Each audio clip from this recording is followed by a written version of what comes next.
നമസ്കാരം. ഓട്ടോമൊബൈൽ ഫീൽഡിനെ സംബന്ധിച്ചിടത്തോളം വളരെ മികച്ചൊരു വർഷമാണ് കടന്നുപോയത്. 2025 കഴിയാൻ പോവുകയാണ്. 2026 വരാൻ പോവുകയാണ്. 2025 എന്ന് പറയുമ്പോഴത്തേക്കും കുറച്ചും കൂടെയൊക്കെ കാറുകളിലേക്ക് ആളുകൾ ഫോക്കസ് ചെയ്യും എന്ന് കരുതിയെങ്കിലും വിയുടെ സെയിൽസ് ഓൾമോസ്റ്റ് ഒരു സ്റ്റേഷനറി ഫേസിലാണ്. വലിയ അനക്കമൊന്നുമില്ലാതെ നിൽക്കുകയാണ്.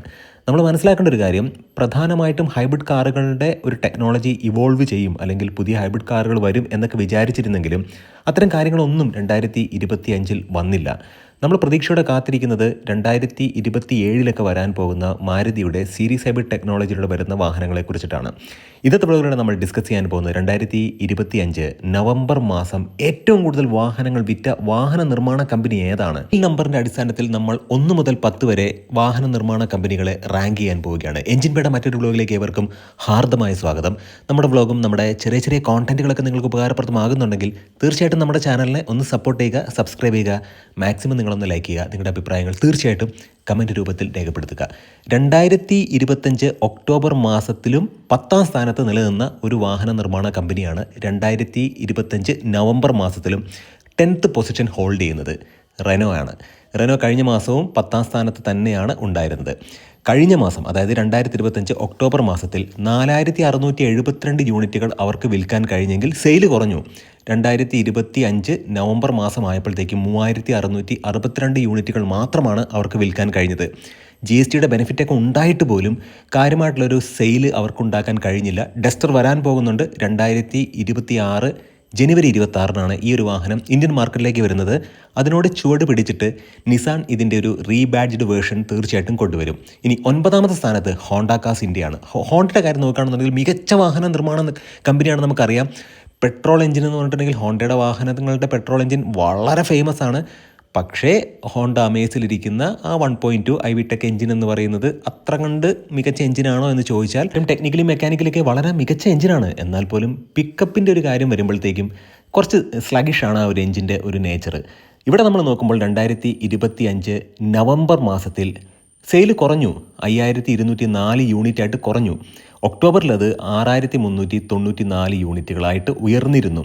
നമ്മൾ മനസ്സിലാക്കേണ്ട ഒരു കാര്യം, ഇപ്പം ആഫ്റ്റർ മാർക്കറ്റായിട്ട് കമ്പനിയിൽ നിന്ന് അല്ലെങ്കിൽ ഷോറൂമിൽ നിന്ന് തന്നെ ഹോണ്ടയുടെ വാഹനങ്ങളിൽ CNG ഫിറ്റ് ചെയ്ത് കൊടുക്കുന്നുണ്ട്. പേഴ്സണലി എനിക്ക് അതിനോടൊരു വലിയ താല്പര്യമൊന്നുമില്ല. കാരണം കമ്പനി ഫിറ്റഡ് എന്ന് പറയുമ്പോഴത്തേക്കും കമ്പനിയുടെ അല്ലെങ്കിൽ പ്ലാന്റിൽ വെച്ച് തന്നെ CNG ഫിറ്റ് ചെയ്ത് വരിക.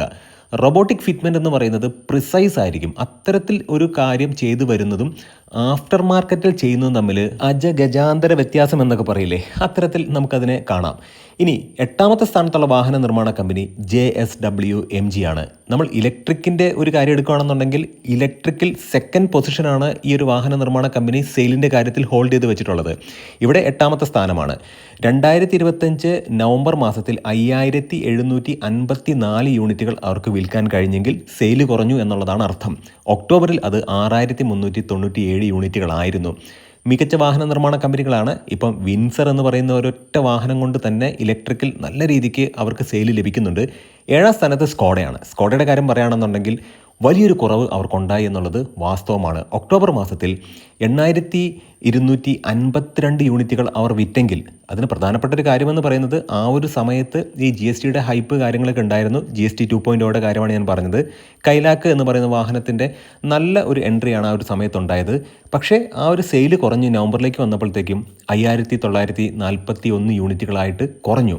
ഇനി 6ാം സ്ഥാനത്ത് കെയാണ്. കെയെക്കുറിച്ച് പറയുകയാണെന്നുണ്ടെങ്കിൽ കെയുടെ സെൽറ്റോസിൻ്റെ ഫേസ് ലിഫ്റ്റ് വരാൻ പോകുന്നുണ്ട്. മികച്ചൊരു വാഹനമായിരിക്കും. ഫീച്ചർ എന്ന് പറഞ്ഞിട്ടുണ്ടെങ്കിൽ വാരിക്കോരി കൊടുക്കുന്നുണ്ടായിരിക്കും. തീർച്ചയായിട്ടും ആ ഒരു വാഹനത്തെക്കുറിച്ച് കംപ്ലീറ്റ് ആയിട്ടൊരു വീഡിയോ നമ്മൾ ചെയ്യുന്നതാണ്. ഡയമെൻഷൻസിലൊക്കെ നല്ല രീതിക്ക് വ്യത്യാസമുണ്ട്. ഹൈബ്രിഡ് എഞ്ചിൻ വരുമോ എന്നൊരു ക്വസ്റ്റ്യൻ വലുതായിട്ട് നിൽക്കുന്നുണ്ട്. എന്നാൽ അതിനുള്ള ഒരു കൺഫർമേഷനൊന്നും ഇതുവരെ കമ്പനിയുടെ ഭാഗത്ത് നിന്ന് വന്നിട്ടില്ല. 2025 നവംബർ മാസത്തിൽ 23675 യൂണിറ്റുകൾ അവർക്ക് വിൽക്കാൻ കഴിഞ്ഞു എങ്കിൽ സെയിൽ കുറഞ്ഞു എന്നുള്ളതാണ് അർത്ഥം. ഒക്ടോബറിൽ അത് 29556 യൂണിറ്റുകളായിരുന്നു. അങ്ങനെ നമ്മൾ നോക്കുമ്പോഴത്തേക്കും ഇതുവരെ പറഞ്ഞ, അതായത് 10 മുതൽ 6 വരെയുള്ള സ്ഥാനങ്ങൾ നമ്മൾ പറഞ്ഞു. അവിടെയെല്ലാം ഒക്ടോബർ മാസവും നവംബർ തമ്മിൽ കമ്പയർ ചെയ്യുമ്പോഴത്തേക്കും സെയിൽ കുറയുന്നതാണ് നമ്മൾ കണ്ടത്. ഇനി 5ാം സ്ഥാനത്ത് ടൊയോട്ടയാണ്. ടൊയോട്ട കിർലോസ്കറാണ് വന്നിട്ടുള്ളത്. ടൊയോട്ടയുടെ കാര്യം പറയുകയാണെന്നുണ്ടെങ്കിൽ മാരുതി സുസുക്കിയുടെ വാഹനങ്ങൾ റീബാഡ് ചെയ്ത് വിൽക്കുന്ന ഒരു വാഹന നിർമ്മാണ കമ്പനി എന്നുള്ള രീതിക്ക് ടൊയോട്ട മാറി എന്നുള്ളത് സത്യമാണ്. പക്ഷേ ബെനിഫിറ്റ് ഉണ്ടോ എന്ന് ചോദിച്ചിട്ടുണ്ടെങ്കിൽ ടൊയോട്ടയുടെ വാഹനങ്ങൾ മാരുതി റീബാഡ് ചെയ്ത് വിൽക്കുമ്പോൾ, ഫോർ എക്സാമ്പിൾ ഇപ്പോൾ ഹൈക്രോസിനെ ഇൻവിക്ടോ എന്നുള്ള രീതിക്കൊക്കെ വിൽക്കുന്നുണ്ട്. അപ്പോൾ അങ്ങനെ നോക്കുമ്പോൾ അത് മാത്രമല്ല, സ്ട്രോങ് ഹൈബ്രിഡ് ആയിട്ടുള്ള ഹൈ റൈഡറിനെയാണ് ഗ്രാൻഡ് വിറ്റാരയുടെ സ്ട്രോങ് ഹൈബ്രിഡ് എന്നുള്ള രീതിക്ക് മാരുതി റീബാഡ് ചെയ്ത് വിൽക്കുന്നത്. അങ്ങനെ നോക്കുമ്പോഴത്തേക്കും കുറച്ച് ബെനിഫിറ്റ് കാര്യങ്ങളൊക്കെ ഉണ്ട്. പക്ഷേ കസ്റ്റമേഴ്സ് എപ്പോഴും ടൊയോട്ട എന്ന് പറയുന്ന ഒരു ബ്രാൻഡിൻ്റെ പുറകെ പോകും. അതുകൊണ്ട് തന്നെ ടൊയോട്ടയുടെ ഒരു വാഹനം മാരുതി റീബാഡ് ചെയ്ത് വിറ്റാൽ അത്ര കണ്ട് സെയിൽ അതിന് വരാറില്ല. നമുക്ക് കാര്യത്തിലേക്ക് വരാം. 2025 നവംബർ മാസത്തിൽ വുഡ് യു ബിലീവ് 27,660 യൂണിറ്റുകൾ അവർ വിറ്റു. അത് വലിയൊരു നമ്പർ അല്ല. അതിനുള്ള കാരണമെന്ന് പറയുന്നത് 2025 ഒക്ടോബർ മാസത്തിൽ 40,257 യൂണിറ്റുകൾ അവർ വിറ്റിട്ടുണ്ടായിരുന്നു. അതിൽ നിന്നൊരു ഒറ്റയടിക്ക് 27,660 കുറഞ്ഞു എന്നുള്ളതാണ്.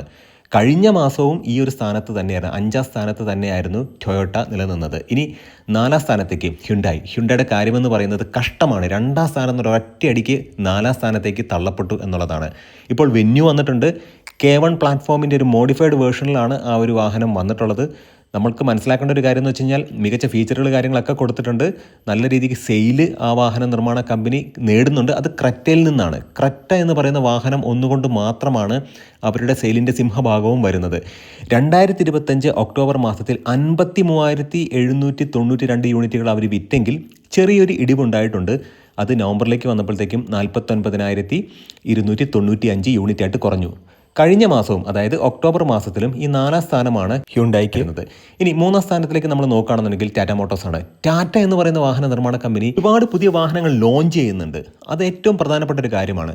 പക്ഷേ അതിനനുസരിച്ചിട്ടുള്ള ഒരു സർവീസ്, ആഫ്റ്റർ സെയിൽസ് സർവീസ് കാര്യങ്ങളൊക്കെ മികച്ച രീതിക്ക് കൊടുത്താൽ മാത്രമാണ് ഏത് നല്ല വാഹനമാണെന്നുണ്ടെങ്കിലും മാർക്കറ്റിൽ നിലനിൽക്കുകയുള്ളൂ. ഒരു പാർട്സൊക്കെ പോയിട്ടുണ്ടെങ്കിൽ എത്ര സമയം കഴിഞ്ഞിട്ടാണ് കിട്ടുക എന്ന് ചോദിച്ചിട്ടുണ്ടെങ്കിൽ അതെല്ലാം കസ്റ്റമേഴ്സിന് ഒരു ബുദ്ധിമുട്ടായിട്ട് മാറും. വാഹനം വാങ്ങുന്നത് ഉപയോഗിക്കാനാണല്ലോ. കംപ്ലയിൻസ് റെക്ടിഫൈ ചെയ്യുക എന്നുള്ളത് ഏറ്റവും പ്രധാനപ്പെട്ട കാര്യമാണ്. നമ്മൾ കുറ്റം പറയുന്നതല്ല, അങ്ങനെ നല്ല രീതിക്ക് വന്നിരുന്നെങ്കിൽ എന്ത് നല്ല ബ്രാൻഡായിരുന്നേനെ ടാറ്റയുടെ വാഹനങ്ങൾ വളരെ നല്ല ബിൽഡ് ക്വാളിറ്റി ഉള്ള വാഹനങ്ങളാണ്. നമ്മൾ മനസ്സിലാക്കേണ്ട മറ്റൊരു കാര്യം, കുറച്ചും കൂടെ ഈ ഒരു ക്വാളിറ്റി ഒന്ന് മെയിൻറ്റെയിൻ ചെയ്യുക എന്നുള്ളത് അത്യാവശ്യമാണ്. ഫിറ്റ് ആൻഡ് ഫിനിഷ് ഒക്കെ കുറച്ചും കൂടെ, അല്ലെങ്കിൽ പാനൽ ഗ്യാപ്സ് ഒക്കെ കുറച്ചും കൂടെ നല്ല രീതിക്കൊന്ന് ശ്രദ്ധിക്കേണ്ടത് അത്യാവശ്യമാണ്. 2025 ഒക്ടോബർ മാസത്തിൽ 61,134 യൂണിറ്റുകൾ അവർ വിറ്റെങ്കിൽ 2025 നവംബറിലേക്ക് വന്നപ്പോഴത്തേക്കും അത് കുറഞ്ഞു. 51,672 യൂണിറ്റായിട്ട് കുറഞ്ഞു. നമ്മൾ നോക്കുകയാണെന്നുണ്ടെങ്കിൽ എല്ലാ വാഹന നിർമ്മാണ കമ്പനികളുടെയും സെയിൽ കുറഞ്ഞെങ്കിലും ടൊയോട്ടയ്ക്ക് കിട്ടിയൊരു അടി പോലെ വേറെ ആർക്കും കിട്ടിയിട്ടില്ല. കാരണം ടൊയോട്ട 40,257 യൂണിറ്റിൽ നിന്ന് ഒരൊറ്റയടിക്ക് 27,660 വന്നു എന്നുള്ളതാണ്. കഴിഞ്ഞ മാസവും ടാറ്റ മോട്ടോഴ്സ് 3ാം സ്ഥാനമാണ് ഹോൾഡ് ചെയ്തത്. നമ്മൾ മനസ്സിലാക്കേണ്ട ഒരു കാര്യം, പഞ്ചിൻ്റെ ഫേസ് ലിഫ്റ്റ് കാര്യങ്ങളൊക്കെ വരുന്നുണ്ട്. പക്ഷേ ഒരുപാട് കാലമായിട്ട് 1.5 വർഷമായിട്ട് പഞ്ചിൻ്റെ ഫേസ് ലിഫ്റ്റ് വരും എന്ന് പറഞ്ഞിട്ട് കാത്തിരിക്കുമായിരുന്നു.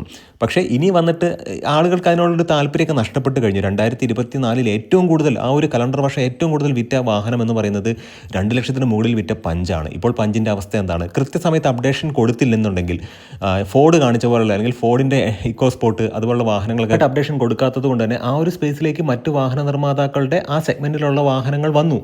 അവർ വിപണി കീഴടക്കി. നമുക്ക് കാര്യത്തിലേക്ക് വരാം. ടാറ്റ മോട്ടോഴ്സിന് അങ്ങനെ സംഭവിക്കാതിരിക്കട്ടെ. മികച്ച വാഹനങ്ങൾ വരുന്നുണ്ട്. ഇപ്പോൾ അവർ സിയറ വന്നിട്ടുണ്ടായിരുന്നു. സിയറയുടെ ഏറ്റവും പ്രധാനപ്പെട്ട കാര്യമെന്ന് പറയുന്നത് ഒരു ന്യൂ പ്ലാറ്റ്ഫോമിലാണ് ഒരു വാഹനം വരുന്നത്. നമ്മൾ അതിനെക്കുറിച്ച് വീഡിയോ ചെയ്തതാണ്. അതുകൊണ്ട് തന്നെ ഞാൻ ഡീറ്റെയിൽ ആയിട്ട് ആ കാര്യത്തെക്കുറിച്ച് പറയുന്നില്ല.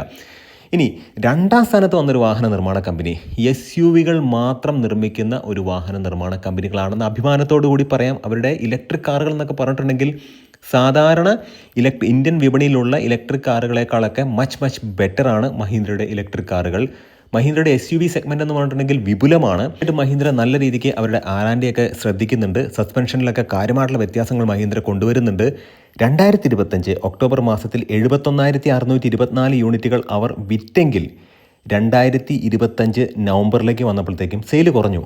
54,005 യൂണിറ്റുകളായിട്ട് അത് കുറഞ്ഞു.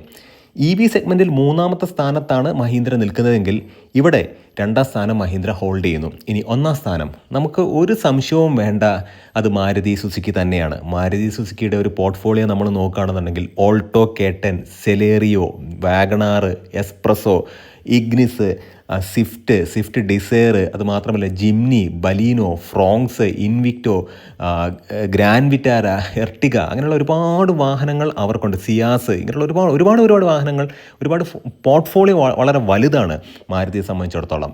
അതിൽ CNGയിലും അവൈലബിൾ ആണ്. അപ്പോൾ ടാക്സി സെഗ്മെൻറ്റിലേക്കൊക്കെ ഒരുപാട് CNG വാഹനങ്ങൾ പോകുന്നത് കൊണ്ട് തന്നെ മാരുതി സുസുക്കിക്ക് നല്ല സെയിലുണ്ട്. 2025 ഒക്ടോബർ മാസത്തിൽ 1,76,318 യൂണിറ്റുകൾ അവർ വിറ്റെങ്കിൽ ഒന്നാം സ്ഥാനത്ത് വന്ന ഈ വാഹന നിർമ്മാണ കമ്പനിയുടെ സെയിലും കുറഞ്ഞു. നവംബറിലേക്ക് വന്നപ്പോഴത്തേക്കും 1,55,317 യൂണിറ്റുകളായിട്ട് കുറഞ്ഞു. തീർച്ചയായിട്ടും മികച്ച വാഹനങ്ങൾ ഇനി വരാൻ പോകുന്നുണ്ട്. തീർച്ചയായിട്ടും ഒരുപാട് ഓഫേഴ്സ് വരുന്നുണ്ട്. ഇയർ എൻഡ് ഓഫർ കാര്യങ്ങളൊക്കെ വരുന്നുണ്ടെങ്കിലും 2025 സെപ്റ്റംബർ 22 വന്ന GSTയുടെ ബെനിഫിറ്റ് നിങ്ങൾക്ക് തീർച്ചയായിട്ടും ലഭിക്കണമെന്നുണ്ടെങ്കിൽ ഈ ഇയർ എൻഡിൽ നല്ല വാഹനങ്ങൾ വാങ്ങുക എന്നുള്ളതാണ്. 2026 വരുമ്പോഴത്തേക്കും പ്രൈസ് ഹൈക്ക് തീർച്ചയായിട്ടും ഉണ്ടായിരിക്കും. നല്ല വ്ളോഗ്സുമായിട്ട് നമുക്ക് വീണ്ടും കാണാം. ഈ ഒരു ലോങ് വീഡിയോ കണ്ടതിന് ഒരുപാട് നന്ദി. നമുക്ക് വീണ്ടും കാണാം. നമസ്കാരം.